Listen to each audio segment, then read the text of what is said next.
Doctors with disabilities exist in small but impactful numbers. How do they navigate their journey? What are the challenges? What are the benefits to patients and to their peers? And what can we learn from their experiences? Join us as we explore the stories of doctors, PAs, nurses, OTs, PTs, pharmacists, dentists, and other health professionals with disabilities. We'll also be interviewing the researchers and policymakers that drive medicine forward towards real equity and inclusion. I am Peter Poullos, and I am thrilled to bring you the Docs with Disabilities podcast.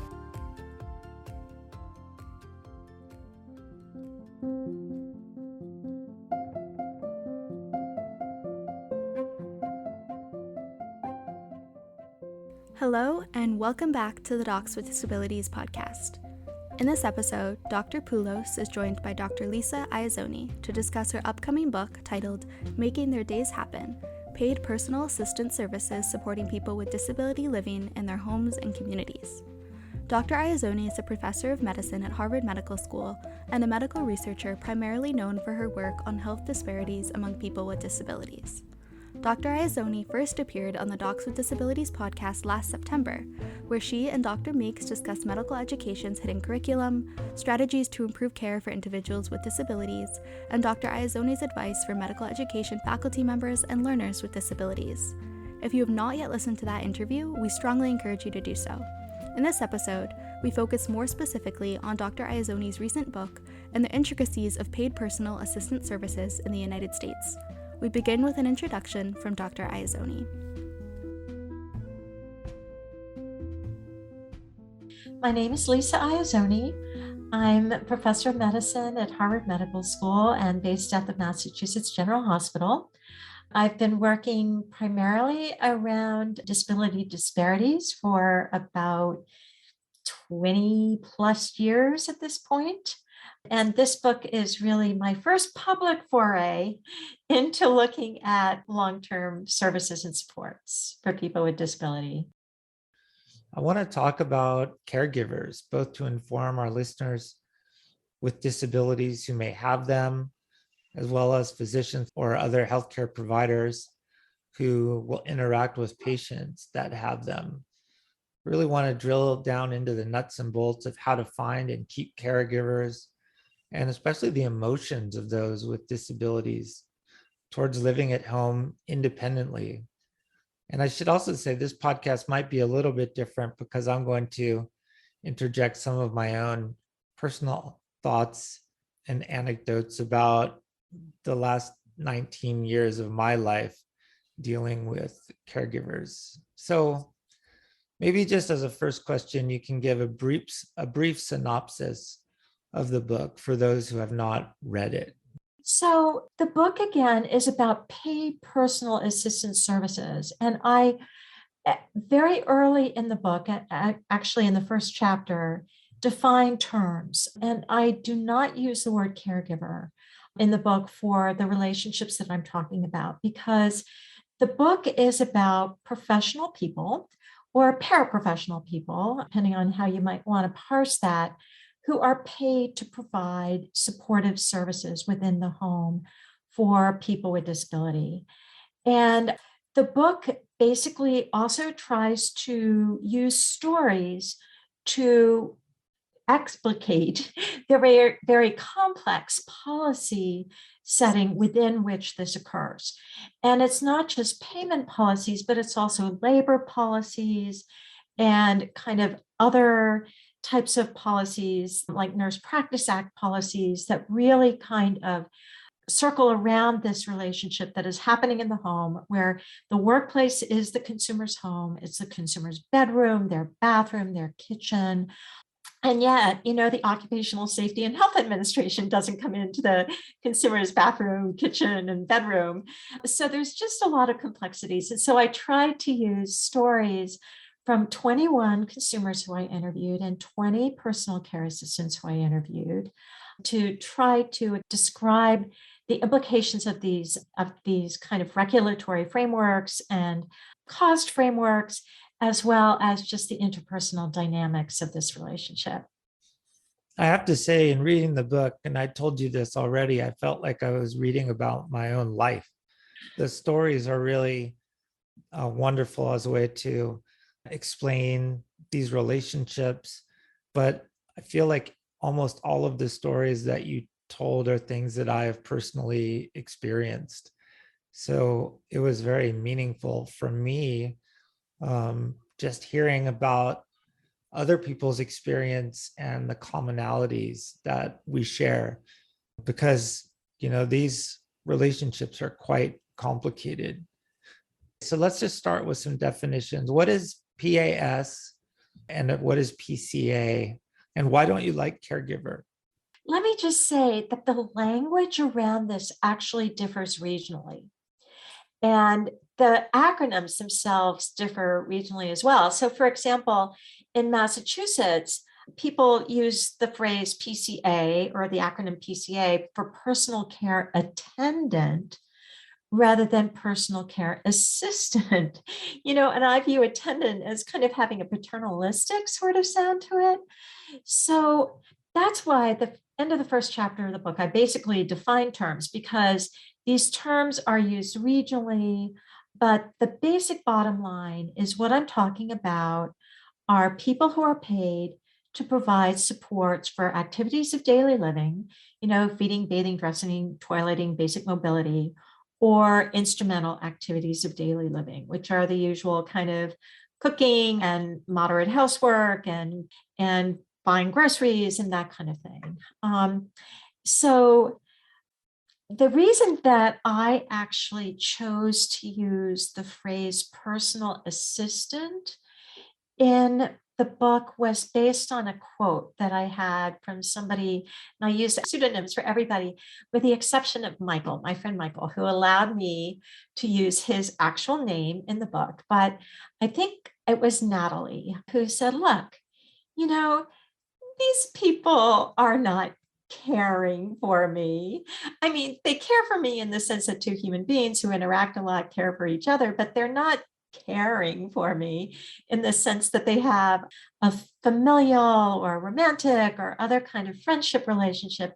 They're a professional relationship. And so she said that, look, I prefer the phrase personal assistant.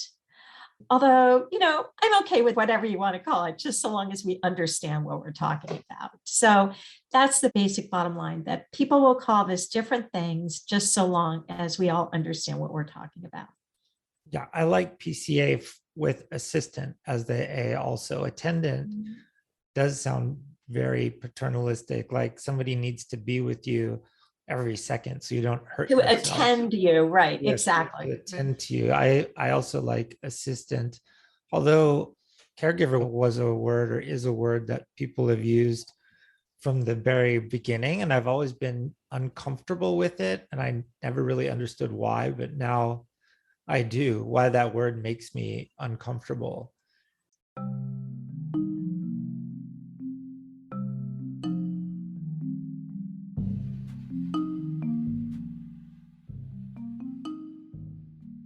So you talk about the independent living movement, and speaking of the word caregiver, they talk about the separation of ADL support from emotions, and specifically rejecting the notion of caring so that there's no need for emotions such as gratitude.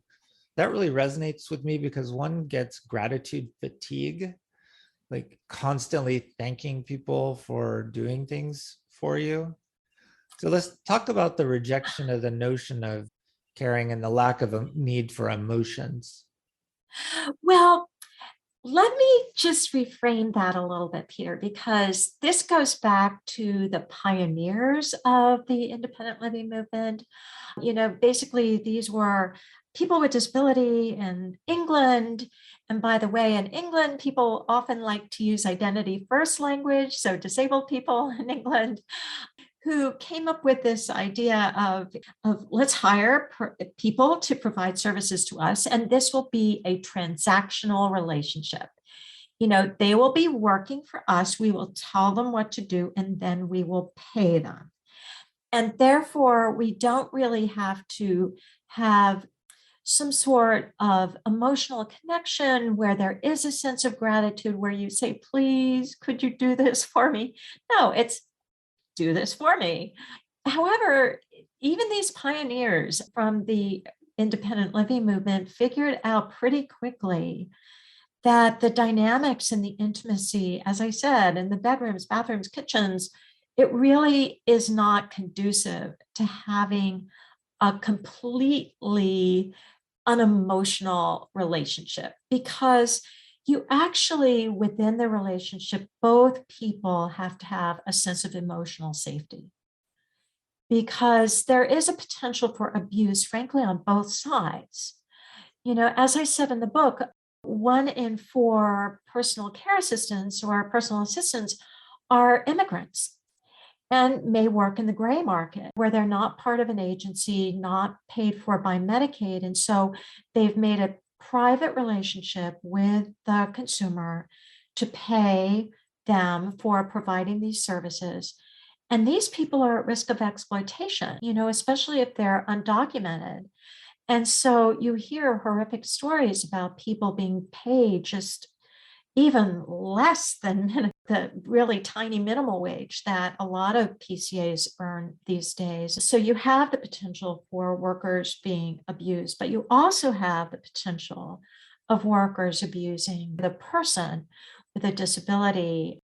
You can easily see situations where there can be abusive relationships with the PCA. I in the book give examples of how one particular PCA would make eggs for her consumer every morning and would really heavily salt the eggs. And this consumer a low salt diet, and she kept saying, these eggs are not for you, they're for me.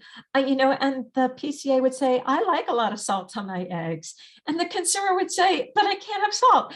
And so it got to be a situation where the consumer had to sit by the stovetop the entire time to watch whether the PCA was putting too much salt on her eggs. And so that's a trivial example, but It's it's not actually a trivial. powerful example. That's what I was just going to say, Peter, because it shows the level of emotion and just kind of oversight and attention that you need to pay to the most mundane of experiences that somebody who doesn't need this kind of support could just do without even thinking about it.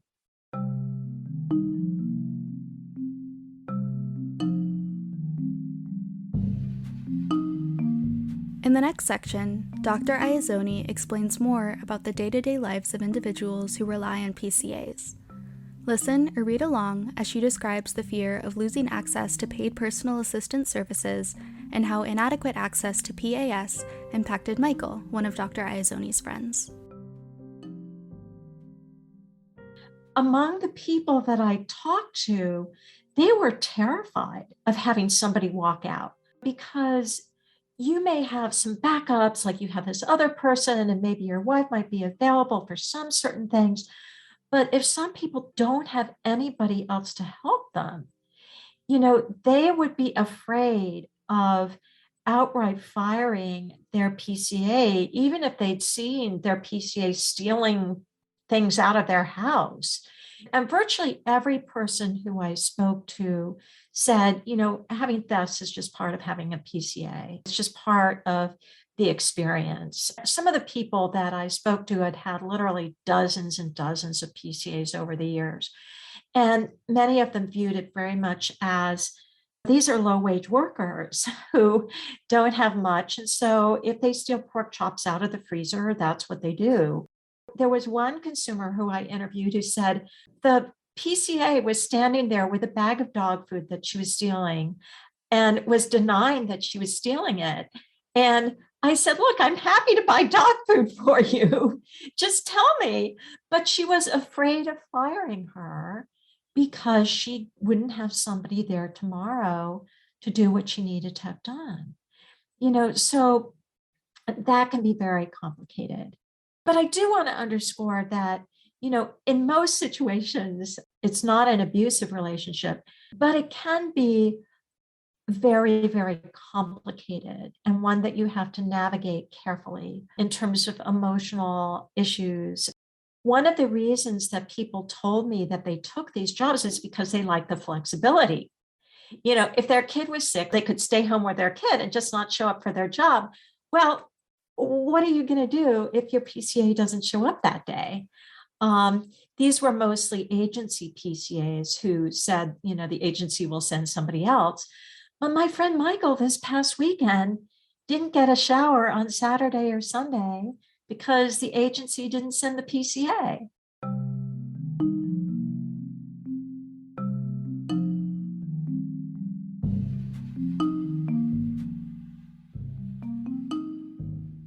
Let's talk more about Michael. Who is he and how did you meet him?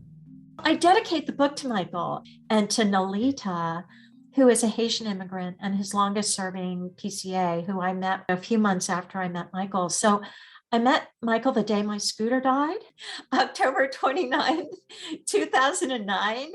I was on my way to Princeton from Boston to attend a meeting, and the scooter had been misbehaving, and I'd had my scooter guy, and he'd spent like half of Sunday there the day before, the week before, and said, Lisa, I think it's okay. Well, it wasn't okay. It died at Newark Airport. And so I had to get conductors to push me onto the New Jersey Transit train to take me down to Princeton from Newark Airport. And when I got pushed off the train by the conductors, this guy rolls up to me and he says, I can see you're in trouble. Yep, I was in trouble. And he said, can I help? And, I was like, go away. I want to troubleshoot. I need to just be on my cell phone. Just leave me alone. But he said, look, I've been in this situation before. I'm not going to leave you alone. And so he stayed with me for about 45 minutes until the people from the meeting that I was going to had organized a car to come and get me. And so they finally showed up and he left and he said, let me just give you my phone number in case you need any help here. Because I know I probably can't do anything, but at least you'll have my phone number. And so after I got back home, I said, he was nice to hang out for 45 minutes with me on my dead scooter. I should thank him. And so I did. And we just became really great friends. And frankly, it was easier for me to go visit him than to visit my friends because I could get to South Station from my office in my wheelchair in 10 minutes, pop on the train, get down to Trenton, change to NJ Transit, get off at Princeton Junction, ride a mile, be at his house. Since I don't drive, I can't do that with anybody else. Plus, his house is completely accessible. Guess what? So I can actually get into his house. So he and I became really good friends. And it was also very educational for me because I don't yet need PCAs. I still can do basic functions, and my husband helps out with, IADLs, like doing the cat litter and meals and that kind of thing. But I had a concept of what it was like to get PCA care, but I had no idea the complexities of the situation. And so, just watching his experiences was what made me say to myself, I need to learn more about this in a systematic way and try to tell the stories. Yeah, I want to talk about his stint in the nursing home and how his doctor basically unilaterally decided that he could not live at home, that he wasn't safe to live at home.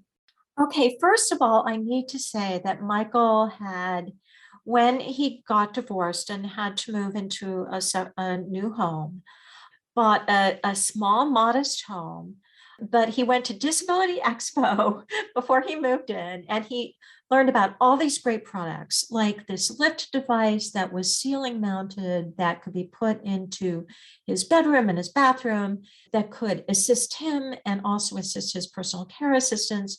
He designed a very, very accessible bathroom with a lot of space and grab bars everywhere. So he really made his home as accessible as possible, not only for him, but also for the people who would be assisting him to make the risk of injuries for them less as well. And so So Michael at one point was unable to afford the level of personal care that he needed. So I suggested that he go into PACE program. That's Program of All-Inclusive Care for the Elderly. And it's a program for people who are 55 and older, who are either on Medicaid and or Medicare, are nursing home certifiable. And it's run by interdisciplinary teams. It sounds warm and fuzzy. It sounds patient-centered, but no, it's actually run by the healthcare professionals who run the PACE program. And so Michael has a circulating air cushion on his wheelchair. And one day it stopped working, and it took about 3 days for it to go FedEx to where it needed to be repaired and FedEx back. But during those 3 days, he unfortunately sat on a cushion that was not supportive enough, and he developed a small pressure injury. The home care nurses who came to see him kept saying it was getting better, but after about 6 weeks, it hadn't recovered. And so the geriatrician, that was the PACE doctor that he was assigned to, without talking to him first, sent an ambulance to his home and said, "I'm taking you to the nursing home. And at the nursing home, you're going to be turned. And so the pressure injury can heal." So he said to himself, okay, I guess I'm going to go. This will heal the pressure injury. The problem was that after the pressure injury did heal, within about 4 weeks, the geriatrician came to his bedside and said, "I'm not letting you out of this nursing home because I don't think you are safe at home." Fine. With 10 hours of PCA care that the PACE program gave him, he'd been doing great at home. As a matter of fact, 18 days before the geriatrician put him into the nursing home, he and I had gone to the Statue of Liberty. We'd taken trains, we'd taken ferries, we'd gotten ourselves there and gotten ourselves back. And so he'd been doing fine. He contested this through the Medicare adjudicator. There's an adjudication system that if somebody in a PACE program makes a decision that you disagree with, you can go to arbitration or adjudication about this. But during the adjudication, he was forced to stay in the nursing home. 2 months later, the adjudicator came back and said, "Send him home, restore his personal care assistance." The geriatrician again refused to do that and said that she would keep him in the nursing home through the next adjudication of the appeal that the PACE program was making. And in the first 6 days after they made that decision, he developed a fever. No doctor visited him. They gave him an antibiotic that he was allergic to. He didn't get intravenous fluids and he wasn't drinking. They finally did lab work on him about 4 days later, and he had a BUN over creatinine of 63 over 0.3. He was grossly dehydrated, is the basic bottom line. Right. He was incredibly dehydrated. So so I said, "You're getting out of there." He went to a community teaching hospital where they gave him 8 liters of fluid, and the nurses turned him over. After his pressure injury had healed, the nursing home had stopped turning him. And so they hadn't done any skin integrity work on him during about 2 months. So he ended up his backside was covered in pressure injuries, and he's never fully recovered from that. So you were able to get him out of the nursing home because you were able to show that they were basically not caring for him. Well, he would have died. Yeah, right. Yeah. You say that part of the rationale for denying his home-based PS was concern for his safety, but then you also insinuate what more was going on. What more do you think was going on there? Yeah, I frankly think that was money, although I have no firm evidence about this, Peter. But PACE is paid through capitated rates. So they get a per member per month amount of money from Medicare or Medicaid, or Medicare and Medicaid, depending on the consumer's source of health insurance. And 10 hours per day, 70 hours per week. adds up, especially if you add home-based nursing on top of that, because he had to have a nurse come in every day to give him medication.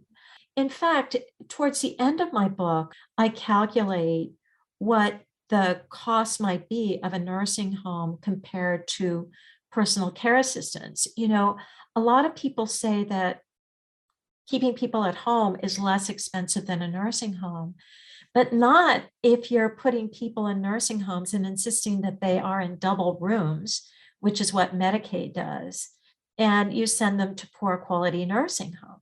I think that it actually could have been cheaper for them to keep him in a nursing home. I don't understand why the doctor would care about that. We never understood this. We never could figure out what her motivation was because it seemed cruel as well. Yes. It didn't seem cruel, it was cruel. And in fact, the Medicare adjudicator came back and denied Pace's contesting the original decision. So twice the Medicare adjudicator ruled that he should be sent home, but by that point he quit Pace because he knew that they were not going to support him.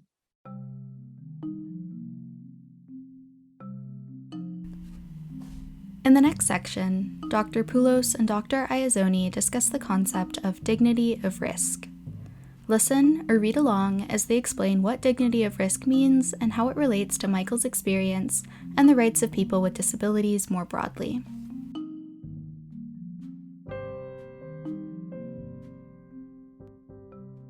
I want to talk to you now about dignity of risk. So you say dignity of risk involves respect for persons, self-determination, and attempts to minimize paternalism or parentalism.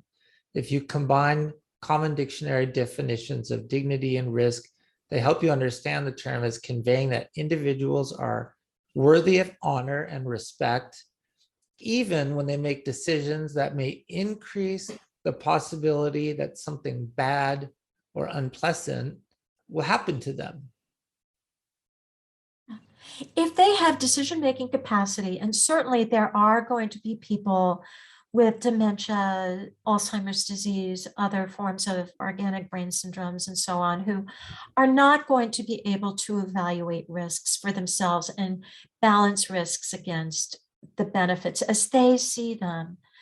But clearly, somebody like Michael, whose brain is functioning quite well, thank you very much, was able to judge whether a nursing home was a safer place for him than his home was.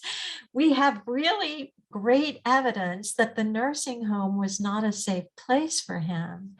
And so for the geriatrician to basically say, you're not safe at home, with the evidence right in front of her eyes of pressure injuries and a febrile illness that wasn't treated, is just incredible. And so the notion of dignity of risk is one of the core independent living principles that people should be able to make decisions for themselves so long as they understand the risks and they have balanced them and have decided that they are comfortable with those risks.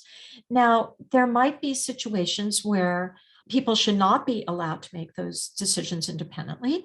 And those are decisions where they might injure somebody else. And so the car key conversation is the phrase for, my very elderly parent no longer can hear, no longer can see.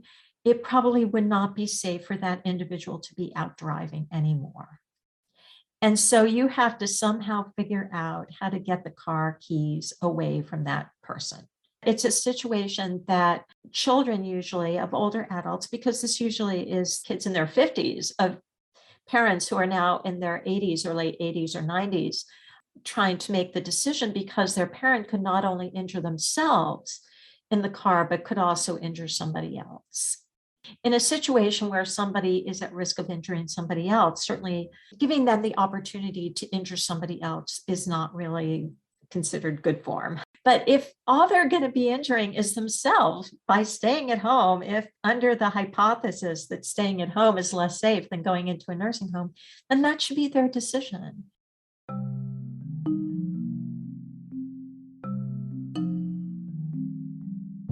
The conversation now shifts to a discussion of the 1999 Supreme Court decision in Olmstead v. LC, which held that unjustified segregation of people with disabilities constitutes discrimination and violation of the ADA. Listen or read along as Dr. Iezzoni explains more about this case. Olmstead is probably the seminal Supreme Court ruling following the 1990 Americans with Disabilities Act. It was a 63 decision in 1999 in the case of LC versus Olmstead. Olmstead was the commissioner of health for the state of Georgia. LC represents herself and another woman who both had mental health and other intellectual disability and were institutionalized in the state of Georgia. And they were arguing, no, we want to live in the community. We don't want to be institutionalized. And Justice Ruth Bader Ginsburg, the late RBG, was the one who wrote the opinion from the majority, where she basically said under Title II of the Americans with Disabilities Act, people with disabilities have the civil right to live in community with supportive services. The problem with that decision, which is this wonderful seminal decision that we've got the civil right to live in the community, is that the Supreme Court does not have control over state Medicaid budgets. She basically said states need to make an effort to support them in their homes, but we understand that we can't control their Medicaid budgets. And so just so long as states are making a good faith effort, for example, by putting people on waiting lists to get onto home-based services, that's considered okay. Now we have the situation where there are 800,000 people in the United States on Medicaid waiting lists for home and community-based services. And so we clearly have a court ruling that says we have the civil right to live in homes and communities, but we don't have the resources to do it.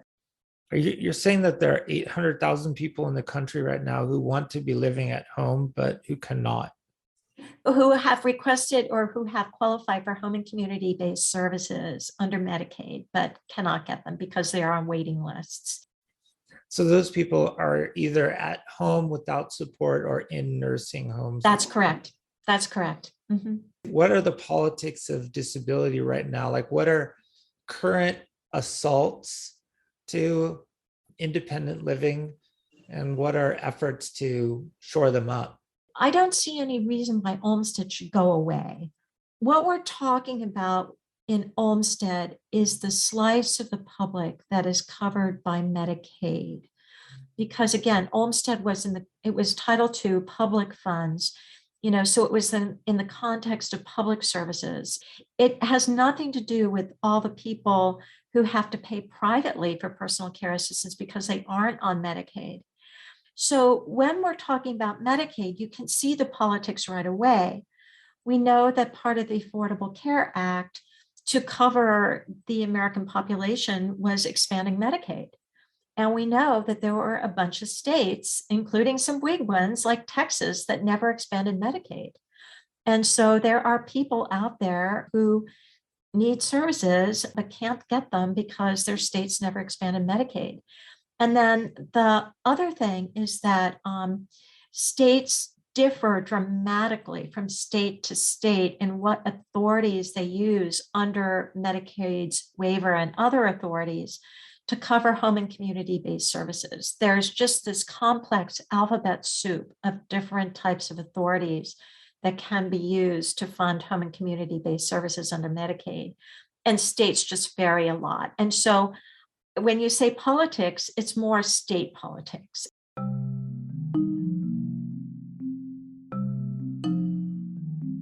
The conversation now shifts to consider how upcoming legal and political decisions may impact the lives of people who use paid personal assistance services. I don't know what to be afraid of on the disability front, and what I've heard that there are things coming down the pike that could impact people with disabilities quite a bit. I am concerned about a number of things, but in terms of the PCA stuff, the thing that most concerns me is attitudes towards immigrants. 1 in 4 or so personal care assistants is actually an immigrant. And we just know from demographics, I guess we just heard from the CDC that birth rates in the country ticked up last year, but they had been the lowest ever over the last couple of years. And what this raises is the specter that with the aging baby boomers who are going to need more personal care assistance, and we know that according to the Bureau of Labor Statistics, that this is one of the occupations that has the highest future projections for growth over the next decade, that without immigrant workers, we will simply not have enough people to be able to provide the in-home supports that are needed. And so one of the things that really does concern me is the public disdain in some quarters for allowing people to come into our country who really do want to work and work hard. Most of Michael's personal care assistants were immigrants. Most of them were. I mean, Nalita, again, the PCA who I dedicated the book to, is from Haiti. And a lot of them are from the Caribbean or from Western Africa or from Latin America. And they work hard. They work 2 or 3 jobs, every single one of them.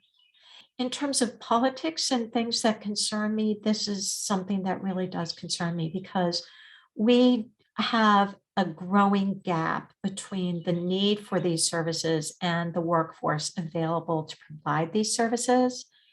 And that could also affect where people are able to live, in Yep. 10, 15, 20 years. Oh, yeah, this is a huge deal in the Bay Area. I mean, you and I both live in expensive geographic areas. Like I said, the going rate for a PCA around here is probably between $25 and $30 an hour. And then, there's a lot of wealthy people in this area who can afford to pay as much as they want for good caregivers. And so I think that there's also going to be like a real stratification and inequality between the haves and have-nots in terms of their ability to find and pay for PAS. Yeah. And so talking about the low wages of PCAs, you also say the nature of PAS supporting routine daily tasks relevant to everyone reinforces assumptions that the work requires little skill, justifying low wages and prestige. So, how can we make sure that we are paying PCAs fairly? It's going to be hard because this will affect Medicaid budgets. This is kind of a complicated story, but it's important. And that's that in 1938, when the Federal Labor Standards Act was put into place, domestic and agricultural workers were not included. And a lot of that was racist. Southern Democrats didn't want to have, Black people who were agricultural workers and domestic laborers included under the FLSA.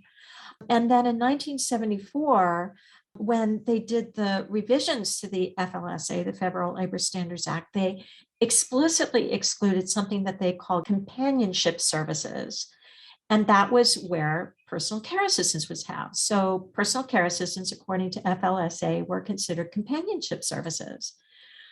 Now, there were unions that were trying to help personal care assistants get together and really argue that they should, number one, be covered under the Federal Labor Standards Act, and number two, should be paid higher wages. There were some pretty hot hearings, though, where some disability rights advocates came and said, look, if we pay more for their wages, it's going to affect Medicaid budgets in our state. And the state will have to give us fewer hours than we need because they're now paying the workers more.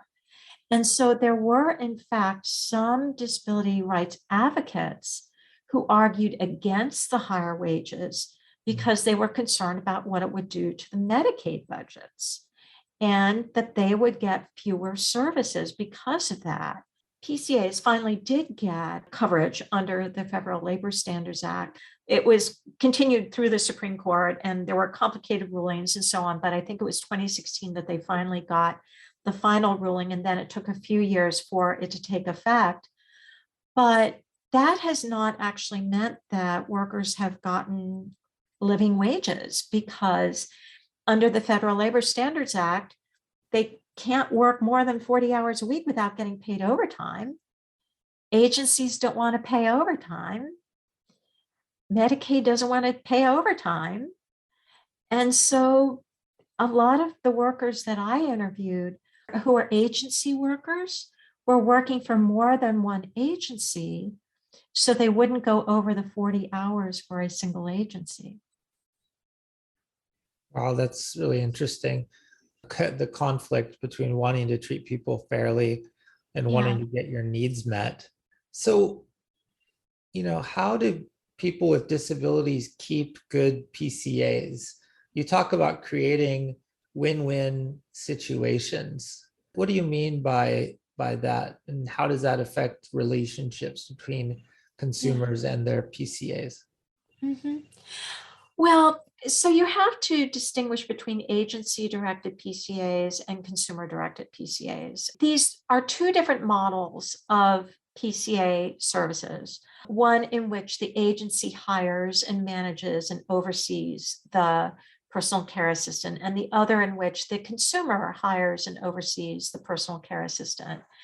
Two very different models. They each have benefits. They each have negative things about it. It's really something that each individual has to work out for themselves about what works better for them. I think, though, if you're talking about a consumer-directed situation, consumers need to know what they need. And so consumers really need to have a personal self-assessment about what services do I need, what needs to be around me within my environment to be able to support that. Because remember, the consumer's home is that worker's workplace. There was one case of a PCA or a consumer, I can't remember which, who I interviewed, but the PCA was allergic to cats and the consumer had cats. I think it was a consumer talking about her favorite PCA. Her favorite PCA became allergic to cats. She wasn't originally allergic to cats, but she became allergic to cats. And so the PCA said to her, it's either me or the cats. And so the consumer got rid of the cats because the consumer felt that that person's work was that important and was that good that she was willing to make the sacrifice of relinquishing her pets for that circumstance. You have, workers coming into homes where there are weapons, where there are other occupants of the house who might be selling drugs or doing various illicit activities. There were some consumers who had such trouble finding PCAs that they hired people who had been in the criminal justice system before, who couldn't find their own jobs, or jobs because they were prevented from doing so by having had criminal records. And sometimes those people work out really, really well. Sometimes not so much. It's again back to the issue that I raised a few minutes ago, Peter, that there isn't the workforce out there for us to have a lot of choices over who you might hire, especially in a high cost area like the one where you live. I have a volunteer program. I don't know if I ever told you about that. I have pre-medical students shadow me throughout the day. So they get to hang out with the physician. They come to the reading rooms, to conferences, tumor boards, events, etc. They're like really kind of intimately involved in everything I do, but they also provide personal assistance, like helping me get my Segway down from my car, carrying my bags, getting food and coffee and drinks, and doing all of like the little things that would take me so long to do if I had to do them myself. And frankly, and really enables me to be just as efficient or productive as my colleagues. One of my consumers who I interviewed, it lives in Boston, and Boston is full of universities, and he lives next to a university that has a PT and OT training program. Mhm. And so some of his personal care assistants are students in the physical therapy or occupational therapy training program. And I've had a chance to talk to some of them, and they've said that they've learned more from caring for him and from seeing how he lives his life than they learned from their coursework. I believe that. And that's I actually got great ideas for finding PCAs from your book. Things that I'd heard before, but like had forgotten about, like posting ads in nursing schools and other health Yeah. profession schools. Yeah.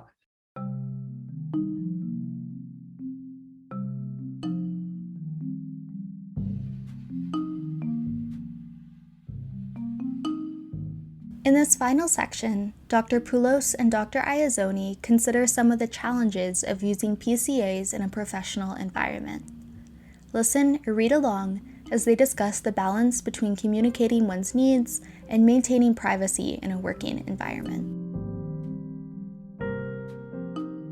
I think the main thing is that if your colleague, as a physician or other healthcare professional, uses personal care assistant services, it might help you to be aware of what the implications of that might be.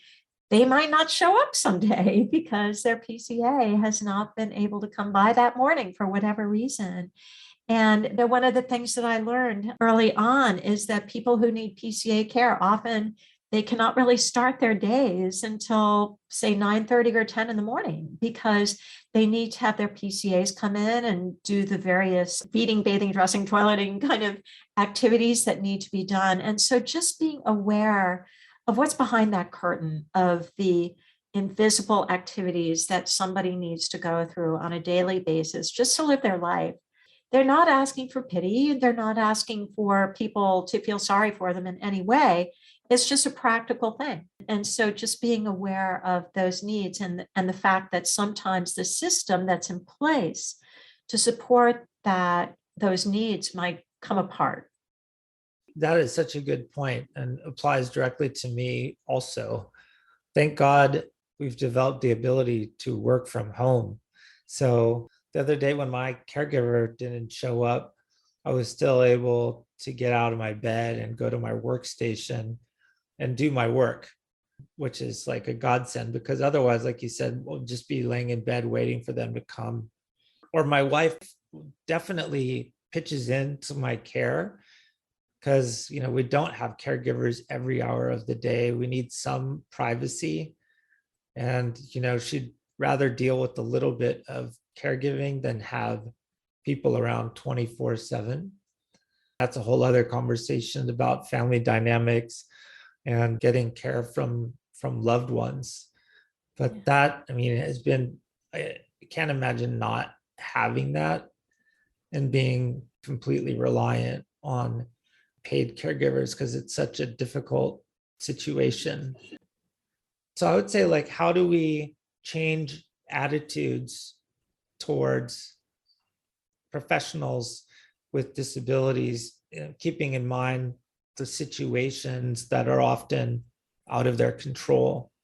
How do we get the word out? That's complicated because you, especially in a professional role, want to keep some amount of privacy. At least my assumption is that you would. That may not be the case. There may be some people who are on Facebook all the time or on Instagram all the time and want to reveal that, but no, probably not. And so I think it's a complicated dance. I know that there are certain things that I reveal about myself to my colleagues, but other things that I don't. And so I think that we just need to be aware that we make decisions and realize that other people may not fully understand what the situation is. And that's okay, because they haven't had that lived experience. And so we can't expect them to. One of the things, I don't know, Peter, whether this happens to you, but occasionally I'll have colleagues say, I don't really think of you as disabled. Yep. That's supposed to be a compliment. I think people intend that as a compliment, but I'm disabled. It's just part of who I am. And I think it's part of the experiences I have had in life that allow me to make whatever contribution that I am able to make, in the course of my existence. So I think that to the extent that we can perhaps occasionally just pop in a tiny little bit of information that can give people some insights into what might be required. So, for example, when a colleague said to me, look, I really don't want to have a meeting before 10:30 in the morning, I said, that makes total sense. Yeah, like selectively pulling back the curtain to help people to understand. Pull it open just a little bit. Just a crack, just a crack. Well, it was such a pleasure talking with you, Lisa. I'm very happy with all the interesting issues that we were able to talk through. Thank you so much, Peter. It really is just so powerful to me that you say that when you read it, you read about yourself, because that's what I really intended to have happen, is really try to reflect the lived experience of people who use personal care assistants. And so I really am grateful to you for sharing your own experiences.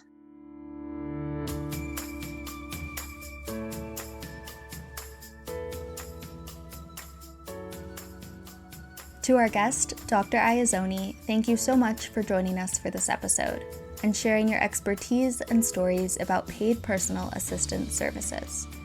I have no doubt that some members of our audience will relate to the themes discussed in this episode, while others will leave with a much better understanding of the reality of providing and receiving personal assistance services. To our audience, thank you for joining us. If you enjoyed this episode, we encourage you to check out our first conversation with Dr. Iezzoni, available wherever you're listening to this episode, and to check out Dr. Iezzoni's book, Making Their Days Happen, out now. We hope you subscribe to our podcast and join us next time. This podcast is a production of the Docs with Disabilities Initiative and is supported in part by the University of Michigan Medical School Department of Family Medicine, Disability Initiative, the Stanford Medicine Alliance for Disability Inclusion and Equity, and the Ford Foundation. The opinions on this podcast do not necessarily reflect those of the hosts, their respective institutions, or the funders. This podcast is released under Creative Commons Attribution Non-Commercial Non-Derivative License. This episode was produced by Sophia Schlossman and Lisa Meeks, with support from our audio editor, Jacob Feeman.